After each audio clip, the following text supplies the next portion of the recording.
Olá, humano! Bem-vindo a mais um vídeo do nosso curso de Python 3. Nessa aula, nós finalmente vamos ver as estruturas de decisão, com if, elif e else, mais indentação.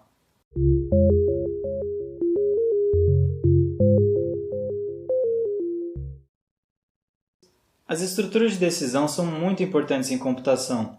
Isso porque elas permitem que seu código se adeque a diversas situações que você consegue prever. Então, por exemplo, se acontecer alguma coisa, você quer que execute um determinado pedaço de código. Mas se não acontecer essa coisa, você quer que seja executado outro pedaço de código. E isso é muito útil. Em Python, nós fazemos isso com if, elif e else. Nós vamos começar pelo if porque o elif e o else dependem do if. E a sintaxe do if é a seguinte: você vai colocar if, a condição, dois pontos, e embaixo o trecho de código que você quer executar, se essa condição for verdadeira. E por condição, eu estou falando alguma coisa que retorna verdadeiro ou falso. Então, sempre que a condição for verdadeira, vai executar o trecho de código que está dentro do if. Bom, eu não sei se a gravação está pegando, mas está tocando uma sirene aqui na rua. E eu vou continuar mesmo assim, senão não vou conseguir terminar essa aula hoje. Bom, agora que a gente já sabe a sintaxe, ou seja, como escrever o negócio em Python, é bom a gente dar uma olhada em alguns exemplos para ver de fato como é que funciona, né? Então aqui nós temos n igual a 10 e embaixo if n igual a 10, ou seja, se n é igual a 10, a gente vai imprimir que entrou. E de fato ele imprime que entrou.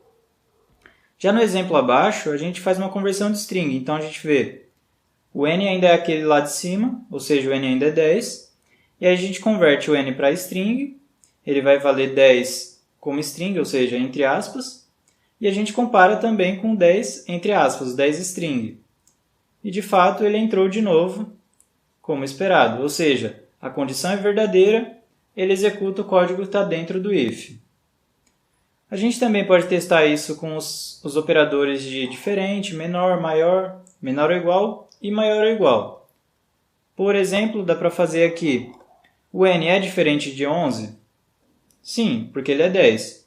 Ou n menor que 10? Não, ele não é menor que 10. Então nós temos um sim, um não e por último, n maior que 14? Não. Então nós temos um sim, um não e um não. Mas a gente sabe que o or, ou seja, o ou, ele só precisa que uma das condições seja verdadeira. No caso aqui uma delas é, então vai entrar no if. E aí ele imprime entrou. Caso a condição do if seja falsa, você pode precisar fazer um segundo teste. E você vai estar fazendo isso em Python usando o elif. Então, por exemplo, vai ficar mais claro ver do que eu explicar sem nenhum exemplo. Então, n igual a 2, e aí a gente vê if n maior que 3, se n maior que 3, vai imprimir n maior que 3. Só que o n é 2, então a condição do if é falsa, ou seja, não entra no if.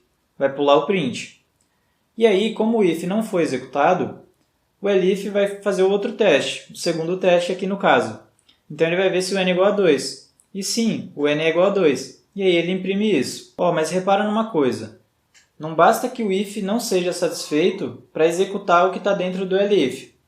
Precisa que o if não seja satisfeito e que a condição no elif seja satisfeita. Então, não e sim, para que o código dentro do elif seja executado.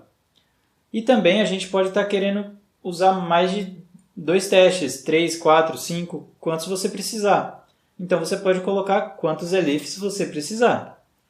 Aqui, por exemplo, o n recebe 3, e aí a gente vê se o n é igual a 1. Não é igual a 1. Passo o if. Elif n igual a 2? Não é igual a 2. Passo o elif. Elif n igual a 3? Sim, n igual a 3. Então ele imprime e ignora tudo que está abaixo, ou seja, o elif que está abaixo. Já vou aproveitar esse código de cima para explicar um negócio. Se você trocasse esse elif desse código por um simples if, o resultado poderia ser diferente. Por quê? Quando você tem dois ifs, eles são independentes. Você reparou que aqui embaixo, quando a gente fez vários elifs, eles estão não encadeados, eles estão na mesma estrutura. Então, por exemplo, se um executar, nenhum da mesma estrutura vai executar. Já no caso aqui de você ter dois ifs, eles estão em estruturas diferentes. Por quê? Porque cada um deles, a definição do if é que ele vai começar uma estrutura de decisão. Então você tem duas estruturas de decisão começando se você tem dois ifs. Eles são independentes, ou seja, pode ser, num caso, que a condição de um seja verdadeira, aí executa o código que está dentro dele, e que a condição do if de baixo também seja verdadeira, e aí executa também o código dali. Ou seja, vai estar executando os dois. Coisa que não acontece se você usar o if, elif, porque só um deles é executado. Por último, nós temos o else. O else vai estar sendo executado quando nenhum dos caras da estrutura dele tiver sido executado, ou seja, quando tanto o if quanto o elif, todas as condições dele tiverem sido falsas. Então não entrou no código de nenhum deles. E aí, em último caso, você executa o else. Então o else é como se fosse o senão. Você pode testar 1 milhão de se não se, e por final, se nenhum deles foi executado, você coloca se não, ou seja, nenhum desses casos foi executado, eu quero executar esse código aqui por causa disso. Então aqui nós temos um exemplo, n recebe 0, a gente testa n igual a 1? Não. N igual a 2? Não. N igual a 3? Não. N igual a 4? Não. Como nenhum dos casos foi executado, a gente tem o else e ele obrigatoriamente vai ser executado. E aí ele imprime que n não é 1, 2, 3, nem 4. E repara que o else, assim como o elif, ele só vai ser executado se nenhum if, nenhum elif for executado. Porque eles estão na mesma estrutura. Então, nessa estrutura, só um cara pode ser executado. Ou um if, ou um elif, ou um else. Nunca mais de um. Certo? Pode ser que você tenha uma situação binária, em que você quer saber só sim ou não para uma condição. E aí, nesse caso, você não precisa usar o elif. Por quê? Porque o elif ele tem um segundo teste, uma segunda condição. No caso binário, por exemplo, isso aqui é 0 ou 1, você só precisa de um teste. Por quê? Porque se você souber que ele é 1, você sabe que ele não é 0. Então, você sabendo uma coisa, já tem a resposta da outra. Nesse caso aqui, então, vamos ver aqui. O n recebe menos 3 e a gente testa. N maior ou igual a 0? Não, porque ele é negativo.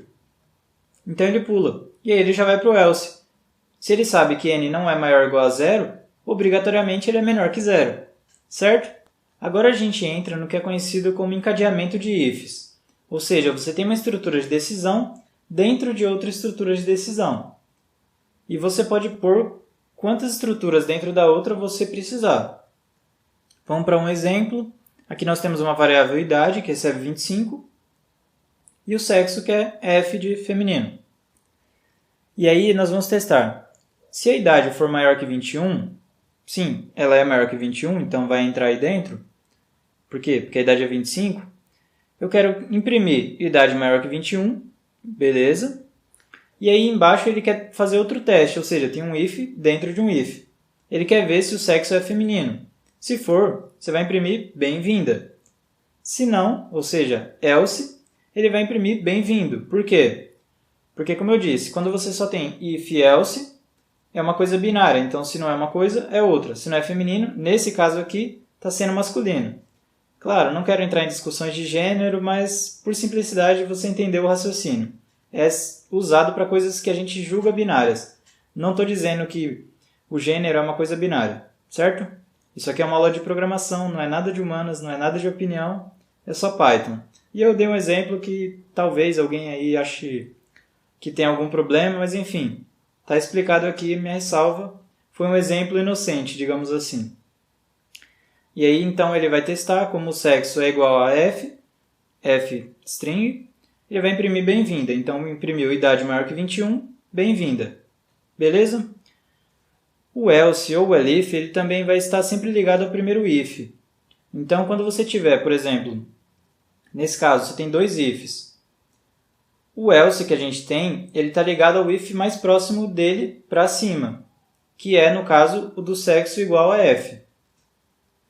Isso é feito dessa forma para evitar ambiguidade. Então, se fizesse de outras formas, você poderia ter casos em que você não sabe se esse else ele é o sinão do if lá de cima ou do if que está logo aqui acima dele, pertinho.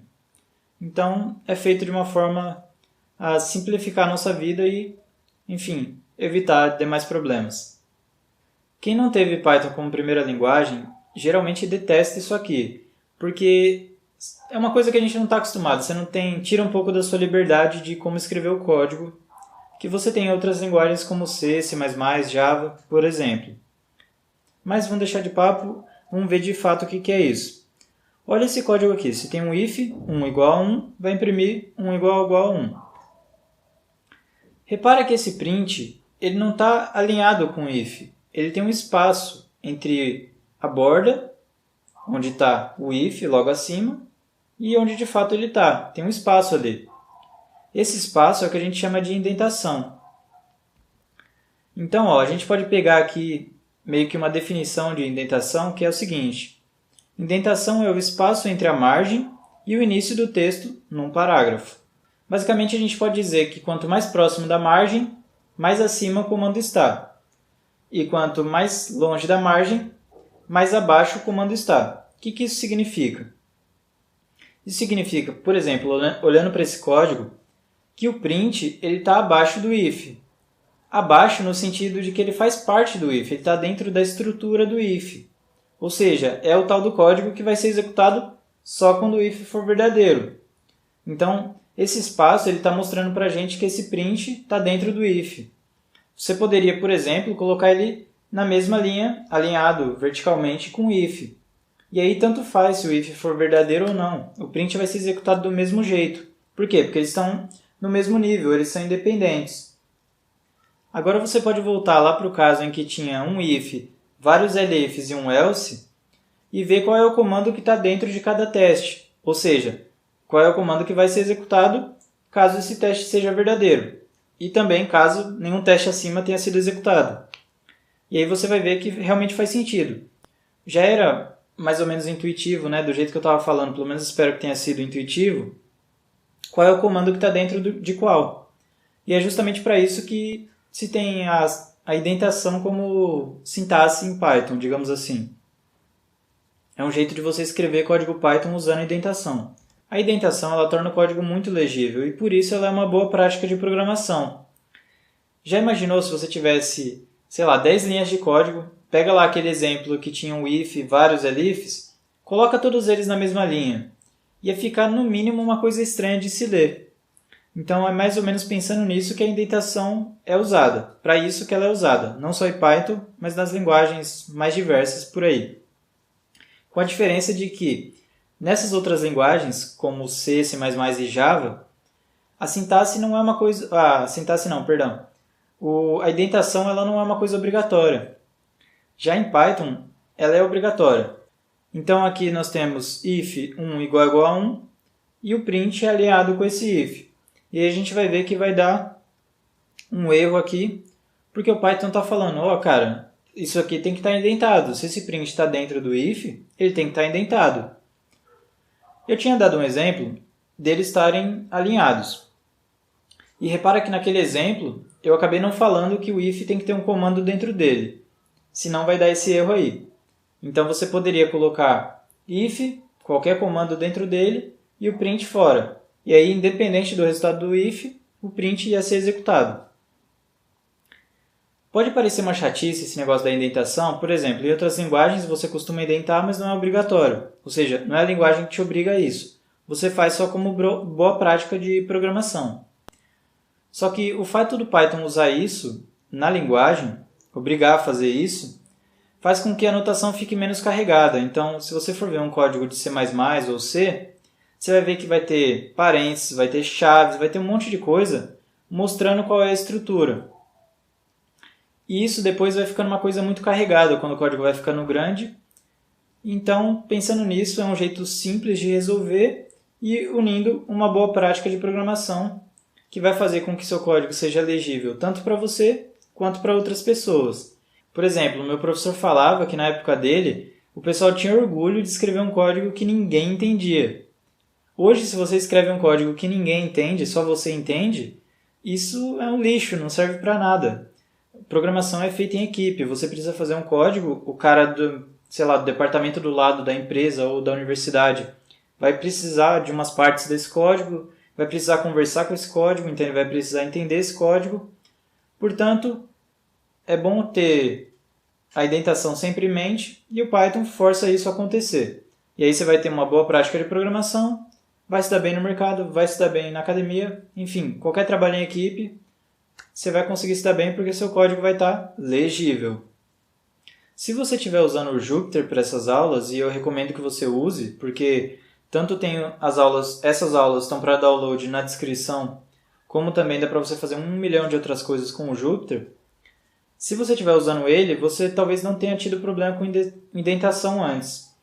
Isso pelo fato de que, quando você dá Enter, ele é inteligente o suficiente para saber onde colocar a indentação do seu próximo comando.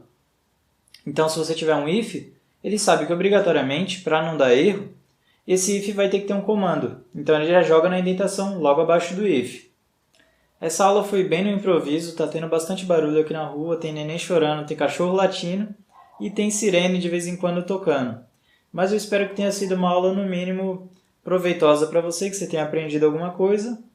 E nos vemos na próxima. Se esse vídeo foi útil, dê o seu like e se inscreva no canal para acompanhar nosso trabalho. Muito obrigado pela atenção e que a programação esteja com você.